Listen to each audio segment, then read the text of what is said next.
ಚನ್ನಪಟ್ಟಣ ಯಾರಿಗೆ ಓಪನ್ ಯಾರಿಗೆ ಕ್ಲೋಸ್? ದೈತ್ಯ ಸಂಹಾರಿ ಆಗ್ತಾರ ನಿಖಿಲ್ ಕುಮಾರಸ್ವಾಮಿ. ಸೈನಿಕ ಸೋತ್ರೆ ರಾಜಕೀಯ ಜೀವನವೇ ಅಂತ್ಯ. ಚನ್ನಪಟ್ಟಣ ಅಖಾಡ. ಈ ಬಾರಿಯ ವಿಧಾನಸಭೆಗೆ ನಡೆದ ಉಪಚುನಾವಣೆಯಲ್ಲಿ ಈ ಚನ್ನಪಟ್ಟಣ ಹೈ ವೋಲ್ಟೇಜ್ನಿಂದ ಕೂಡಿದ್ದ ಕ್ಷೇತ್ರ.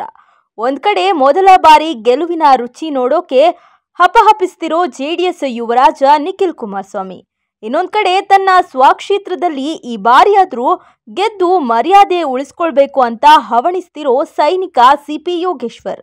ಇವರಿಬ್ಬರ ನಡುವಿನ ಸಮಬಲದ ಫೈಟ್ ಮುಕ್ತಾಯವಾಗಿದೆ.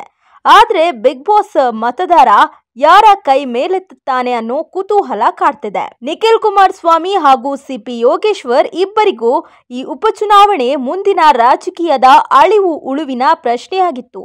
ತಂದೆಯಿಂದ ತೆರವಾಗಿದ್ದ ಕ್ಷೇತ್ರವನ್ನ ಉಳಿಸಿಕೊಳ್ಳಬೇಕಂತ ನಿಖಿಲ್ ಹೋರಾಟ ನಡೆಸಿದ್ರು. ಮಂಡ್ಯ ಲೋಕಸಭಾ ಚುನಾವಣೆಯಲ್ಲಿ ಸೋಲು, ಕಳೆದ ಬಾರಿ ರಾಮನಗರ ವಿಧಾನಸಭಾ ಚುನಾವಣೆಯಲ್ಲೂ ನಿಖಿಲ್ ಸೋಲನ್ನ ಕಂಡಿದ್ರು. ಮೂರನೇ ಬಾರಿ ತಂದೆಯ ಕ್ಷೇತ್ರದಿಂದ ನಿಖಿಲ್ ಅದೃಷ್ಟ ಪರೀಕ್ಷೆಗೆ ಇಳಿದಿದ್ದಾರೆ. ಈ ಕದನದಲ್ಲಿ ಯಾರು ಸೋತ್ರೆ ಏನಾಗುತ್ತೆ, ಯಾರು ಗೆದ್ರೆ ಅವರಿಗೆ ಸಿಗೋ ಅವಕಾಶಗಳೇನು ಅನ್ನೋದನ್ನ ಗಮನಿಸ್ತಾ ಹೋಗೋಣ. ಒಂದ್ ವೇಳೆ ನಿಖಿಲ್ ಕುಮಾರಸ್ವಾಮಿ ಚನ್ನಪಟ್ಟಣದಲ್ಲಿ ಗೆದ್ದಿದ್ದೇ ಆದ್ರೆ ತಂದೆ HD ಕುಮಾರಸ್ವಾಮಿಯವರ ಕ್ಷೇತ್ರ ಜೆಡಿಎಸ್ ಉಳಿದಂತೆ ಆಗುತ್ತೆ. ಇನ್ನೊಂದ್ ಕಡೆ ದೇವೇಗೌಡರ ಕುಟುಂಬದ ಮತ್ತೊಂದು ಕುಡಿ ಶಕ್ತಿ ಸೌಧಕ್ಕೆ ಎಂಟ್ರಿ ಕೊಟ್ಟಂತಾಗುತ್ತೆ.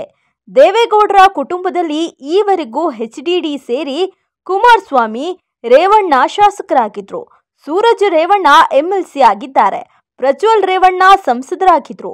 ಈಗ ನಿಖಿಲ್ ಕುಮಾರಸ್ವಾಮಿ ಶಾಸಕನಾಗಿ ವಿಧಾನಸೌಧಕ್ಕೆ ಎಂಟ್ರಿ ಕೊಡಬಹುದು. ಇದಾದ್ಮೇಲೆ ರಾಜ್ಯ ಜೆಡಿಎಸ್ನಲ್ಲೇ ಮಹತ್ವದ ಬದಲಾವಣೆಗಳು ನಡೆಯುತ್ತೆ. ಇಲ್ಲಿ ಕೇಂದ್ರಕ್ಕೆ ಕುಮಾರಸ್ವಾಮಿ, ರಾಜ್ಯಕ್ಕೆ ನಿಖಿಲ್ ಕುಮಾರಸ್ವಾಮಿ ಅನ್ನೋ ಲೆಕ್ಕಾಚಾರ ಶುರುವಾಗುತ್ತೆ. HDK ರಾಷ್ಟ್ರೀಯ ಅಧ್ಯಕ್ಷರಾದ್ರೆ ನಿಖಿಲ್ ಕುಮಾರಸ್ವಾಮಿಗೆ ರಾಜ್ಯಾಧ್ಯಕ್ಷ ಪಟ್ಟ ಸಿಗಲಿದೆ. ಜೆಡಿಎಸ್ಗೂ ಯುವ ನಾಯಕತ್ವ ಸಿಗುತ್ತೆ. ಇದಿಷ್ಟೇ ಅಲ್ಲ, ಮುಂದಿನ ದಿನಗಳಲ್ಲಿ ನಿಖಿಲ್ ಮಿನಿಸ್ಟರ್ ಆಗೋಕ್ಕೂ ಇದೇ ಹೆದ್ದಾರಿ ಓಪನ್ ಆಗಲಿದೆ. ಇನ್ನೊಂದ್ ಕಡೆ ಚನ್ನಪಟ್ಟಣ ಸಿಪಿ ಯೋಗೇಶ್ವರ್ಗೆ ಸ್ವಕ್ಷೇತ್ರ. ಅವರ ತವರು ನೆಲದಲ್ಲೇ ಸೈನಿಕನ ಸೋಲಿಸಿದ್ರೆ ದೈತ್ಯ ಸಂಹಾರಿ ಅನ್ನೋ ಹೆಗ್ಗಳಿಕೆ ನಿಖಿಲ್ ಅವರದಾಗುತ್ತೆ. ಅತ್ತ ಕುಮಾರಸ್ವಾಮಿ ಅವರಿಗೂ ಮಗನ ಗೆಲ್ಲಿಸಿಕೊಂಡು ಕೇಂದ್ರ ಮಟ್ಟದಲ್ಲಿ ವರ್ಚಸ್ಸು ವೃದ್ಧಿಯಾಗಿಸಿಕೊಳ್ಳಬಹುದು. ಹಳೆ ಮೈಸೂರು ಭಾಗದಲ್ಲಿ ಜೆಡಿಎಸ್ ಸಂಘಟನೆಗೂ ಪ್ಲಸ್ ಆಗುತ್ತೆ. NDA ಮೈತ್ರಿಕೂಟಕ್ಕೂ ಶಕ್ತಿ ಬರುತ್ತೆ. ದೇವೇಗೌಡರ ಕುಟುಂಬವನ್ನೇ ಯಾರೇ ಎದುರು ಹಾಕಿಕೊಂಡ್ರೂ ಅವರಿಗೆ ಉಳಿಗಾಲವಿಲ್ಲ ಅನ್ನೋ ಸಂದೇಶ ರವಾನೆ ಆಗುತ್ತೆ. ಒಂದ್ ವೇಳೆ ಈ ಉಪಚುನಾವಣೆಯಲ್ಲಿ ನಿಖಿಲ್ ಸೋತ್ರೆ ಸತತ 3ನೇ ಬಾರಿಗೆ ಅಪಜಯದ ಮುಖಭಂಗ ಎದುರಾಗುತ್ತೆ. ಅಲ್ಲದೆ ಮುಂದಿನ ರಾಜಕೀಯ ಹಾದಿ ಕೂಡ ಕಷ್ಟ ಆಗ್ಬಹುದು. ಸೋತ್ರೆ ರಾಜ್ಯಾಧ್ಯಕ್ಷ ಪಟ್ಟವು ಕೈ ತಪ್ಪುತ್ತೆ. ಯಾಕಂದ್ರೆ ಸೋತವರಿಗೆ ರಾಜ್ಯಾಧ್ಯಕ್ಷ ಪಟ್ಟ ಕಟ್ಟಿದ್ರೆ ಉಳಿದ ಜೆಡಿಎಸ್ ಶಾಸಕರು, ನಾಯಕರು, ಕಾರ್ಯಕರ್ತರು ಅಸಮಾಧಾನಗೊಳ್ತಾರೆ. ಮಗನ ಸೋಲು ಕೇಂದ್ರ ಮಟ್ಟದಲ್ಲಿ HDKಗೂ ಮುಜುಗರ ತರುತ್ತೆ.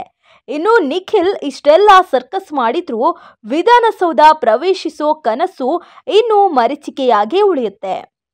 ಒಂದ್ ವೇಳೆ ಕಾಂಗ್ರೆಸ್ ಅಭ್ಯರ್ಥಿ ಸಿಪಿ ಯೋಗೇಶ್ವರ್ ಗೆದ್ರೆ ಏನಾಗಬಹುದು? ಸಾಮಾನ್ಯವಾಗಿ ಆಡಳಿತದಲ್ಲಿರೋ ಪಕ್ಷವೇ ಉಪಚುನಾವಣೆಯಲ್ಲೂ ಸಾಮಾನ್ಯವಾಗಿ ಗೆಲ್ಲುತ್ತೆ. ಇಲ್ಲಿ ಸಿಪಿ ಯೋಗೇಶ್ವರ್ ಕೂಡ ಸರ್ಕಾರದ ನೆರಳಲ್ಲೇ ಗೆಲ್ತಾರೆ ಅಷ್ಟೇ. ಇನ್ನೊಂದ್ ಕಡೆ CPI ವೈಯಕ್ತಿಕ ವರ್ಚಸ್ಸು ಸಾಮಾನ್ಯವಾಗಿ ವೃದ್ಧಿ ಆಗುತ್ತೆ. ಯಾಕಂದ್ರೆ ಯಾವ ಪಕ್ಷ ಸೇರಿದ್ರೂ ಜನ ತನ್ನನ್ನ ನೋಡಿ ಮತ ಹಾಕ್ತಾರೆ ಅನ್ನೋದು ಸಾಬೀತಾಗುತ್ತೆ. ಚನ್ನಪಟ್ಟಣದಲ್ಲಿ ಕುಮಾರಸ್ವಾಮಿಗಿಂತಲೂ CPI ಸ್ಟ್ರಾಂಗ್ ಆಗ್ತಾರೆ. ಇದರಿಂದ DK ಬ್ರದರ್ಸ್ಗೂ ರಾಜಕೀಯವಾಗಿ ಲಾಭ ಆಗುತ್ತೆ. ಇಷ್ಟೆಲ್ಲ ಆದ್ರೂ CPI ಗೆದ್ರೆ ಅವರಿಗೆ ವೈಯಕ್ತಿಕವಾಗಿ ಅಂತ ಲಾಭ ಏನೂ ಆಗಲ್ಲ.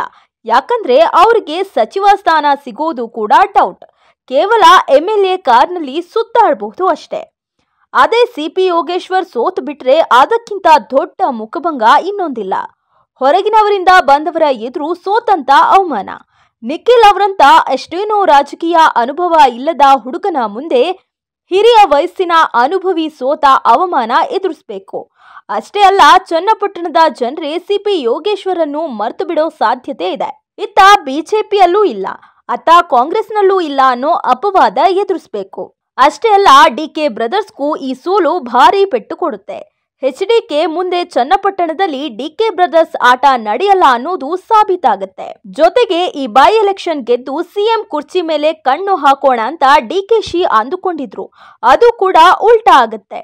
ಅಬ್ಬಬ್ಬಾ ಅಂದ್ರೆ ಎಲೆಕ್ಷನ್ ಸೋತ CP ಯೋಗೇಶ್ವರನ್ನ ಮತ್ತೆ ಕಾಂಗ್ರೆಸ್ನಿಂದ MLC ಮಾಡಬಹುದು. ಇಲ್ದಿದ್ರೆ ಅದೂ ಇಲ್ಲ. ಎರಡೂ ಕಣ ಕಾದು ದಾಸಯ್ಯ ಕೆಟ್ಟ ಅನ್ನುವಂತಾಗುತ್ತೆ ಯೋಗೇಶ್ವರ್ ಮುಂದಿನ ಪಾಡು. ಸದ್ಯ ಈ ಬೈ ಎಲೆಕ್ಷನ್ ಏನಾಗುತ್ತೆ ಅನ್ನೋದನ್ನ ಮತದಾರ ಈಗಾಗಲೇ ನಿರ್ಧರಿಸಿದ್ದಾನೆ. ನವೆಂಬರ್ 23ಕ್ಕೆ ಮತದಾರ ಬರೆದ ಭವಿಷ್ಯ ಏನಾಗುತ್ತೆ ಅನ್ನೋದು ಗೊತ್ತಾಗುತ್ತೆ.